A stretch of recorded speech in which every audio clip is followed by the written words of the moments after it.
지난주 한 주간 우리가 특별 새벽 기도에 함께 했는데요. 참으로 간절함으로 모였었습니다. 수요일부터 기온이 뚝 떨어졌었지 않습니까? 그래서 영하로 떨어지고 이제 금요일에는 영하 10도까지 떨어졌어요. 우리 부산 날씨에서는 좀 기록적인 날씨였는데 하지만 그래도 더 많이 오셨습니다. 그리고 더 열심히 기도했습니다. 정말 좋은 전통이다 하는 생각이 들었습니다. 우리 한국 우리 크리스찬들은 이렇게 모이고 이렇게 기도합니다. 그 모습 자체가 하나님 보시기에 얼마나 좋을까, 이런 생각을 가지게 되었습니다. 얼마나 기쁜 일인지 모릅니다. 이것은 비단 우리 교회만이 아니라 한국 교회가 갖고 있는 좋은 점이다 말할 수 있겠습니다. 지금으로부터 한 100여 년 전에 이 한국 선교 초창기에 보시면 그랬습니다. 어쩌다 선교사님이 이제 오셔서 부흥회가 열리게 되는 일이 있습니다. 우리 교회 부흥회 열립니다. 그러면 이제 멀리 소문이 나요. 그 교회 부흥회 한데 그러면 그랬다는 것이죠. 많은 성도님들이 수십 리길을 지게에 쌀과 솥을 짊어지고 몇 날 며칠을 걸어서 교회에 왔다고 합니다. 솥과 쌀을 왜 가져왔느냐? 밥해 먹으면서 부흥회 끝날 때까지 거기 있으려고 온 겁니다. 반찬은 필요 없답니다. 밥만 먹으면 되니까 물 떠다가, 그리고 잠은 교회에서 자고, 이러면서 말씀의 은혜를 사모했다는 겁니다. 이게 100년 전에 벌써 우리 한인 그리스도인들은 그렇게 모였었고 그 전통을 지금까지 우리가 계속 가지고 있는 것입니다. 그만큼 우리 민족은 신앙생활을 간절하게 한다. 이게 장점입니다, 여러분. 영어로 소리내서 다 함께 큰 소리로 부르짖는 기도, 이걸 뭐라고 그럴까? 통성 프레어라고 부른대요. 통성 프레어. 어디서 온 말인지 알겠죠? TONG, 프레어. 우리 한국말의 통성 기도를 그대로 영어로 옮긴 겁니다. 그러니까 그 영어권 사람들이 이런 종류의 기도를 모르겠다. 도대체 이게 어디서 왔냐? 한국 사람이 한다. 그러니까 아예 그냥 한국말로 부르기로 한 거예요. 통성 기도. 통성 프레어. 이게 좋다. 우리도 하자. 좀 그런 분위기가 있는 것을 봤습니다. 여러분, 우리가 하나님 앞에서 이 간절함의 영성을 계속 유지할 수 있으면 좋겠습니다. 우리 한인 그리스도인들의 축복입니다. 이걸 계속 유지하고 이 뜨거움으로 계속 주님 앞에 나갈 수 있게 되기를 바랍니다. 자, 본문을 함께 보겠습니다. 오늘 본문은 간절함의 이야기이다 말하겠습니다. 창세기 25장인데요. 여기서는 먼저 등장인물의 변화가 보여지고 있습니다. 아브라함이 이제 죽었습니다. 그리고 아브라함의 두 아들 이스마엘과 이삭이 함께 힘을 합쳐서 아버지의 장례를 잘 치렀습니다.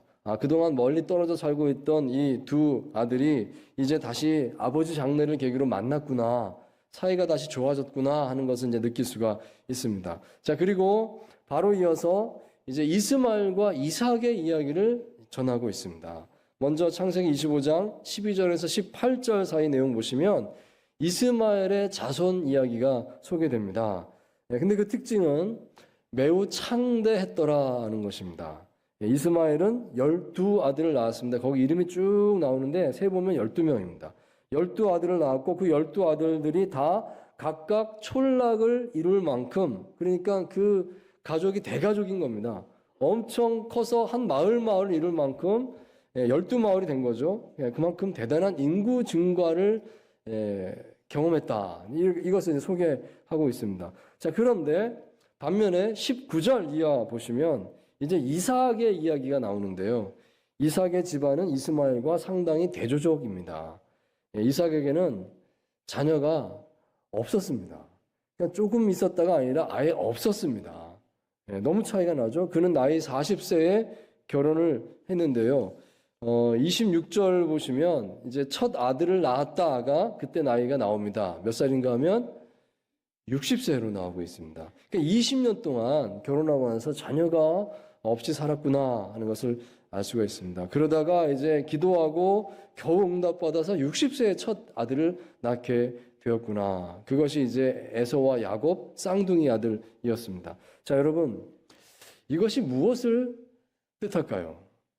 분명히 하나님의 약속의 자손은 누굽니까? 이삭입니다.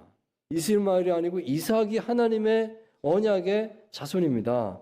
자, 그렇다면 하나님께서 더 풍성하게 하시고 이 자식의 복을 넘치게 주셔야 될 사람은 누굴까? 이삭일 것 같습니다. 네, 하늘의 별처럼 너의 자손이 많을 것이다. 아브라함에게 그렇게 약속하셨으니까, 그래서 낳은 아들이 이삭이니까, 그러면 이삭은 자식을 많이 낳도록 하는 것이 하나님의 섭리겠구나 하는 것을 우리는 기대하게 됩니다. 당연히 기대하게 됩니다.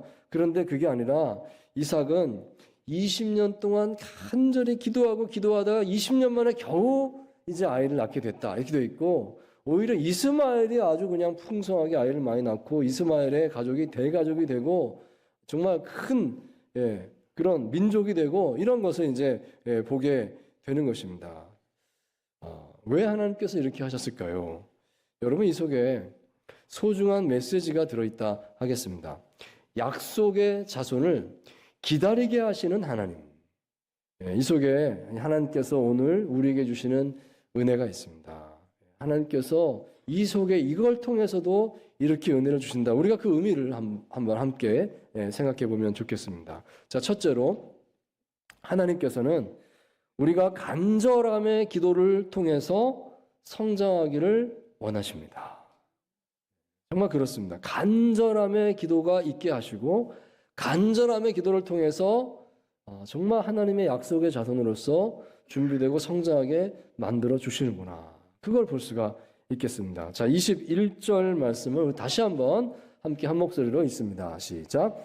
이삭이 그의 아내가 임신하지 못함으로 그를 위하여 여호와께 간구하매 여호와께서 그의 간구를 들으셨으므로 그의 아내 리브가가 임신하였더니. 아멘. 자, 이 말씀 속에서 우리가 좀 더 생각해 보기 원하는 것은 이삭의 마음입니다. 이삭은 이 상황에서 어떤 마음이 들었을까요? 그는 나이 40에 결혼을 했습니다. 그렇게 이른 결혼은 아니지 않습니까? 그럼 결혼했을 때 그의 마음은 자녀에 대한 기대가 많았을 것입니다. 빨리 자녀를 낳고 싶다. 낳아야 되겠다. 많이 낳아야 되겠다. 이런 생각을 분명히 했을 것입니다. 하지만 그는 결혼한 지 얼마 지나고 나서 자신의 아내 리브가가 임신을 하지 못한다는 사실을 알게 됩니다. 불임인가 보다. 안 되는구나. 이것을 이제 알게 되었다는 거예요. 자, 이때 이삭의 마음은 어땠을까요? 이삭은 선택을 해야만 했습니다. 어떤 선택을 할 것인가? 그의 선택은 더 간절히 기도하는 것이었습니다. 더 간절히 기도해야지. 이게 이삭의 선택이었다는 거예요. 이삭은 자신의 아내를 위해서 여호와께 간구하기를 선택했습니다. 자, 여기 본문에 사용된 간구했다라고 하는 이 동사를 좀 눈여겨보면 좋겠습니다. 이 아타르라고 하는 원어인데요. 이것은 일반적으로 기도했다라고 쓰이는 구약 성경에 쓰이는 단어와 좀 다른 단어입니다. 구약 성경에서 잘 쓰이지 않는 단어가 여기 쓰였습니다. 한 20번밖에 나오지 않는 단어라고 합니다. 이 아타르. 이것은요, 정말 아주 뜨겁게 간청했다 이런 뜻입니다. 그냥 간구했다 정도가 아니라 하나님께 제물을 드리면서 하나님 앞에 정말 가슴을 치면서 애끓는 심정으로 그렇게 매달렸다 이런 뜻입니다. 이것은 아주 뜨거운 기도를 말하고 있다는 것이죠. 그러니까 이 이삭이요, 하나님 앞에 정말 내가 뜨겁게 간절하게 예물을 바치면서 애타게 기도하겠다라고 그렇게 결정을 했다는 것입니다. 그런 뜻을 담고 있습니다. 하나님 제발 나에게 자녀를 주십시오. 자녀를 낳게 하십시오. 지금 아내가 임신을 못하고 있는 상황에 그러니까 더 내가 세게 기도하리라. 이삭은 그렇게 절박하게 부르짖기로 다짐하고 그렇게 시작을 했다는 것입니다. 자, 그렇지만 하나님의 응답은 얼른 다가오지 않았습니다. 이삭은 이스마엘의 그 12 아들들이 크게 세력을 확장하고 있다 이 소식을 분명히 들었을 것입니다. 저쪽은 굉장히 지금 막 엄청나게 막 부흥하고 있구나. 이걸 이삭은 들었을 겁니다. 그러면 어떤 마음 들겠습니까? 왜 하나님께서는 이 약속의 아들인 나에게는 그런 복을 주지 않으시는 것입니까? 하나님 좀 열어주십시오. 속상한 마음 좀 들면서 그랬을 것입니다. 하지만 이삭은 포기하지 않았습니다. 계속 기도했다는 것입니다. 계속 뜨겁게 기도를 했다는 것입니다. 이삭의 아버지 아브라함은 75세의 약속을 받지 않았습니까? 너를 통해서 내가 자손을 복되게 하고 많게 하고 큰 민족을 이루게 하고 가나안 땅을 주고 약속을 받았습니다. 그렇게 이제 약속을 받고 출발해서 가나안 땅에 왔는데 10년 지나서 85세가 됐을 때 이루어지지 않았습니다. 아들이 태어나지 않았습니다. 그래서 이 아브라함은요 첩을 들였습니다. 하갈을 들여서 이렇게라도 해서 아이를 낳아야 된다. 해서 낳은 게 이제 이스마엘 아니겠습니까? 그런 시도를 했었습니다. 이삭이 그걸 알고 있습니다. 그러면 이삭도 한 10년 지났을 때 아이를 갖지 못하니까 그럼 나도 그렇게 해야 되나? 이런 생각 들지 않았겠습니까? 근데요, 오늘 성경 보시면 이삭은 그렇게 하지 않았다는 겁니다. 어떻게 했습니까? 계속 기도했습니다. 계속 기도했습니다. 더 간절히 기도했습니다. 이삭의 선택은 오직 그것이었습니다. 간절히 하나님께 더 매달렸다. 자, 그렇게 기도한 시간이 20년이 되어서 마침내 이삭은 응답을 받았더라 하는 것입니다. 여러분, 이 20년의 기도 시간, 정말 대단하지 않습니까? 이삭에게 어떤 의미가 있었을까요? 왜 하나님은 이삭에게 이런 20년의 기도 시간을 갖도록 만드셨을까요? 이 언약의 자손인데 그냥 자손을 막 주면 안 될까요? 왜 20년 동안 참았다가 받게 하셨을까요? 우리는 그 시간이 이삭에게 성장의 시간이 되었겠다 하는 것을 생각할 수 있겠습니다. 하나님의 언약은 사람의 노력에 의해서가 아니라 온전히 하나님의 섭리로 이루어지는 것임을 이삭은 분명히 깨닫게 되었을 것입니다. 자녀를 주시는 분은 전적으로 하나님이시다 하는 것을 그는 확실하게 고백하게 되었을 것입니다. 그 20년 동안 매달리고 기다리면서 정말 하나님이 하시는 것이군요. 내가 하는 게 아니군요. 하나님이 하시는 거군요. 100%, 200% 그는 확신하게 되었던 것입니다. 이삭은 그동안 아버지 아브라함의 하나님을 믿고 있었다고 한다고 하면 이제 이 기도 기간을 통해서 비로소 깨닫게 됩니다. 이제 나의 하나님을 믿겠습니다. 이삭의 하나님 믿겠습니다. 그의 신앙이 완전히 바뀌게 되었다. 이렇게 말할 수 있겠습니다. 여러분, 하나님께서 우리의 기도에 응답하시는 방법은 여러 가지가 있다라고 우리가 헤아려 볼 수 있겠습니다. 우리가 기도한 그대로 응답 주실 수도 있습니다. 제대로 기도하고 잘 기도하면 하나님께서 기뻐하시고 그대로 이루어 주십니다. 또는 전혀 다른 방법으로 응답을 주실 때도 있겠습니다. 나는 A를 구했지만 하나님께서 보시기에 B가 더 좋다. 너를 위해서 나는 B를 주겠다. 하나님 그러실 수도 있지 않습니까? 더 좋게 주시려고 바꿔서 주실 수도 있는 것입니다. 그것도 하나님의 응답입니다. 또는 기다려라 그럴 수도 있습니다. 맞는데 때가 아니다. 좋은 때에 내가 주마. 기다려라. 하나님 그럴 수도 있는 것이죠. 그리고 또 뭐가 있을까요? 하나님께서 들어주시지 않을 수도 있습니다. 안 들어주는 게 너한테 좋은 거다. 그럼 하나님께서 안 주시는 겁니다. 안 주시는 게 또한 복된 것인 줄 믿습니다. 또 그걸 깨닫게 하심이 또 감사한 일이고 그것이 또 응답이 되는 것입니다. 정말 우리에게 유익하다면 그렇게도 하실 것입니다. 자, 이삭은요, 이 20년 동안 기도하면서 이 모든 이 하나님의 응답의 상황들에 대해서 전부 마음을 열게 되었을 것입니다. 하나님은 이렇게도 하시고 이렇게도 하시고 이렇게도 하십니다. 하나님 뜻대로 하시옵소서. 그런 신앙을 가지게 되었겠구나. 이것을 우리가 또한 볼 수가 있겠습니다. 여러분, 기도는 우리를 성장시키는 것입니다. 특별히 지속적이고 간절한 기도를 해보십시오. 분명히 그 기도 안에서 우리는 더 놀라운 축복을 누리게 될 줄 믿습니다. 영적으로 넓어지고 깊어지고 이래서 더 기도하게 하시는구나 라고 하는 그 은혜를 반드시 경험하게 하실 줄 믿습니다. 제가 대학원 다니던 시절에요, 모셨던 그 교수님, 지금 이제 돌아가셨는데요. 고 주선혜 교수님 제가 모셨다고 말씀드린 적이 있습니다.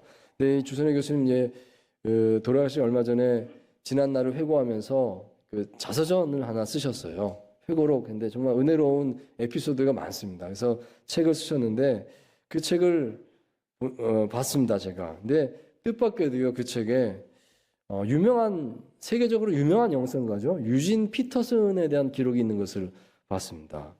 저는 이 두 분이 전혀 연관이 있으리라는 생각을 못했어요. 한 분은 미국에서 캐나다에서 활동하시는 분이시고 주선혜 교수님은 한국에 계신데 어떻게 이 연관이 있을까? 전혀 몰랐는데 그 책의 기록에 보니까요. 주선혜 교수님하고 유진 피터슨하고 뉴욕 신학교 동문이시더라고요. 같은 곳에서 학교에서 한때 같이 공부를 하셨다는 것을 알게 됐습니다. 근데 그때 이런 일이 있었어요라고 그 책에 쓰신 내용을 봤습니다. 이 주 교수님이 뉴욕 신학교에서 이제 공부하고 있던 시절에 한국식으로 기도를 하고 싶었다고 합니다. 미국 사람들 기도가요 너무 답답했답니다. 가끔 기도하죠. 그것도 소리도 안 내고 기도하죠. 그러니까 이 한국 사람들 입장에서는 너무 답답한 거예요. 더 자주 더 막 부르짖어 기도하고 싶은데 그럴 데가 없으니까 그래서 열심히 찾았다고 합니다. 이 학교에서 내가 좀 내 스타일로 기도할 데가 없을까 열심히 찾았는데 학교에 잘 쓰지 않는 그 꼭대기층에 창고방 같은 거 하나를 이제 찾았답니다. 그래서 잘 얘기해서 내가 그 방을 새벽마다 좀 씁시다 해가지고 어떻게 얻었습니다. 그래서 새벽마다 거기 가서 혼자서 새벽 기도를 한 겁니다. 막 부르짖으면서 새벽 기도를 이제 새벽마다 했다고 그래요. 그리고 이제 주말에는 인근에 산에 가서 숲에 가서 또 나무를 붙잡고 이 산 기도를 또 열심히 한 겁니다. 주말마다. 이렇게 이제 열심히 기도를 했는데 근데 그것을 이 뉴욕 신학교 동문이었던 유진 피터슨을 비롯한 몇몇 백인 청년들이 보고 자극을 받았다는 겁니다. 야, 너희들 한국 사람들은 그렇게 기도하냐? 너무 좋은 것 같아. 우리도 같이 해보자 그랬다는 거예요. 그래가지고 이분들이 같이 모여서 새벽마다 그 창고방에 올라가서 같이 새벽 기도하고 또 주말마다 또 산에 가서 또 산기도 나무 뿌리 붙잡고 여러분 이 백인 청년들이요 이 소나무 뿌리 붙잡고 막 이렇게 기도하는 거 한번 생각해 보십시오. 좀 재밌는 장면이기도 해요. 이렇게 막 또 배워서 했다는 거예요. 그런 추억이 있습니다. 이제 그런 걸 책에 쓴 걸 봤어요. 오늘날 유진 피터슨 이분도 세계적인 유명한 영성가로 알려져 있죠. 그분이 쓴 영성에 대한 좋은 책들이 많이 있습니다. 그러면서 이런 생각이 들었습니다. 어쩌면 신학교 시절에 주선혜 교수님으로부터 배웠던 그 한국식 기도의 영향을 받아서 그분이 세계적인 유명한 영성가가 된 거 아닐까? 이런 생각도 해보게 되었습니다. 정말 그런 것 같습니다. 간절하게, 뜨겁게, 지속적으로 여러분 기도해 보십시오. 분명한 영적인 큰 축복이 있는 줄 믿습니다. 영적으로 넓어지고 깊어지는 하나님의 놀라운 은혜가 반드시 있습니다. 우리가 참으로 그런 간절한 기도를 우리 삶 속에서 잊지 않고 꼭 드릴 수 있게 되기를 축원드립니다. 자, 두 번째로 하나님께서는 우리가 삶에서 분명한 영적인 목표를 가지고 살아가기를 원하십니다. 여러분, 삶의 목표가 뭡니까? 2025년 이제 시작한 지 얼마 안 됐으니까 목표가 있을 거 아니겠습니까? 무엇을 목표로 적으셨습니까? 하면 여러 가지 말씀하실 거예요. 자, 근데 그 중에서 영적인 목표가 있으십니까? 어떻게 답하시겠습니까? 영적인 목표 있으십니까? 있으시길 바랍니다. 자, 22절, 23절 말씀 우리 같이 읽겠습니다. 시작. 그 아들들이 그의 태 속에서 서로 싸우는지라 그가 이르되 이럴 경우에는 내가 어찌할꼬 하고 가서 여호와께 묻자온대 여호와께서 그에게 이르시되 두 국민이 내 태중에 있구나 두 민족이 내 복중에서부터 나누이리라 이 족속이 저 족속보다 강하겠고 큰 자가 어린 자를 섬기리라 하셨더라. 아멘. 자, 이제 이 이야기는 이삭의 두 쌍둥이 아들들의 이야기로 넘어갑니다. 드디어 이삭의 아내 리브가가 임신을 했습니다. 20년 만에 임신을 했습니다. 그녀는 그런데 뱃속에서 이상한 현상을 경험하게 되었다는 것입니다. 이 본문 말씀에 따르면 뱃속에서 싸움이 일어났다고 되어 있습니다. 여기서 이 싸웠다고 하는 이 단어가 무슨 뜻일까 찾아보니까요. 뭉개다, 으깨다, 학대하다, 핍박하다 이렇게 쓰이는 단어입니다. 좀 강한 단어예요. 뱃속에서요, 그냥 보통 싸움이 아니라 전쟁이 일어나는 것 같은 그런 느낌을 이제 받았다는 거죠. 얼마나 이게 이상했으면 리브가가 너무 힘들어서 하나님께 기도하게 됐습니다. 하나님 도대체 이게 뭡니까? 라고 작정하고 기도할 수밖에 없을 정도로 막 배가 이상했다. 그런 것이죠. 자, 그리고 그녀는 하나님께 답을 받았다는 것입니다. 그 답의 내용이 여기 나옵니다. 두 국민이 내 태 속에 있구나. 즉 쌍둥이다 하는 것입니다. 그런데 이 둘은 각각 서로 다른 민족의 조상이 될 것이다 그랬습니다. 그러니까 이 둘 다 크게 될 거다. 이제 이렇게 말씀을 하는 겁니다. 네. 그런데 이 족속이 저 족속보다 강하겠고 큰 자가 어린 자를 섬기리라. 즉 둘 중에 동생이 되는 쪽의 이 가문이 형이 되는 쪽의 가문을 다스리게 될 것이다. 이렇게 이제 하나님께서 미리 알려주셨다 하는 것입니다. 여러분, 어쩌면 이런 예언이죠. 예언인데 이 예언에 대해서 좀 다소 불편하게 느껴질지도 모르겠습니다. 아니, 하나님 아직 태어나지도 않은 애들인데 이 아이들이 장차 이렇게 될 겁니다. 그 자손까지 이렇게 될 겁니다. 이렇게 미리 운명을 이렇게 결정지어 버리시면 이게 좀 너무 가혹한 거 아닌가요, 하나님? 이런 생각이 들지 않겠습니까? 자, 그런데 27절 이하에 전개되는 이야기를 보시면 이 아이들이 태어났습니다. 그 다음에 이 예언이 이들의 삶을 지배하는 것이 아니라 이들이 성장해가는 과정에서 스스로 이 예언에 맞는 사람으로 행동하고 있는 것을 보게 되는 것입니다.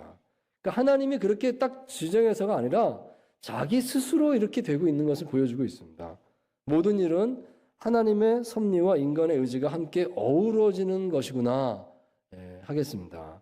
여기 27절 말씀입니다. 자, 드디어 이 아이들이 태어났고 이 아이들의 이름은 에서와 야곱이었다 소개되고요. 그리고 에서는 사냥꾼이 되어서 주로 밖에서 들에서 활동을 많이 했다 되었습니다. 야곱은 조용한 성격의 사람으로서 주로 장막에서 거주하는 것을 좋아했습니다. 자, 그런데 어느 날 이어서 이런 사건이 있었습니다. 하루는 에서가 밖에 사냥을 나갔다가 돌아왔는데 엄청 피곤했다는 것입니다. 근데 마침 야곱이 장막에서 붉은색의 죽을 끓이고 있었습니다. 에서는 너무 배가 고파서 야곱에게 말했습니다. 그 붉은 죽을 나에게 좀 다오. 그러자 그 자신의 이름, 야곱의 이름이 그런 거잖아요. 태어날 때부터 형의 발꿈치를 잡고 태어났다 그래서 움켜잡았다 이런 뜻인데 자기 이름처럼 이 야곱이 말합니다. 형의 장자권을 내게 파시오 말을 합니다. 아니 죽 한 그릇에 무슨 장자권을 달라고 그럽니까? 말도 안 되는 것인데 근데 야곱이 그렇게 요구합니다. 그런데도 놀라운 것은 에서가 바로 답을 했다는 겁니다. 그래 장자권 너 가져라. 뭐 다 죽게 생겼는데 이게 뭐가 중요해? 그냥 쉽게 넘겨버립니다. 야곱이 맹세해라고 하니까 맹세할게라고 바로 답을 했다는 거예요. 자, 그 순간 여기 본문 34절에 이 창세기 저자가 아주 의미 있는 평가를 한마디 여기 달아주고 있습니다. 이렇게 말을 했습니다. 야곱이 떡과 팥죽을 에서에게 주며 에서가 먹으며 마시고 일어나 갔으니 에서가 장자의 명분을 가볍게 여김이었더라. 아멘. 그러니까 에서가요 얼마나 이것을 가볍게 여겼는가, 이거 문제다라고 분명하게 여기 기록을 딱 해주고 있습니다. 에서가 죽을 먹고 마시고 일어나 갔다. 짧게 얘기했는데 이게 그의 경솔함을 표현한 겁니다. 후루룩 먹고 후루룩 가버렸다. 생각도 안 하는 사람이 이 사람. 이걸 나타내고 있는 거예요. 얼마나 이 가벼웠을까. 이게 문제다. 결국 그래서 형이 동생을 섬기는 예언이 성취되게 되었습니다. 그런 말을 하고 있는 것입니다.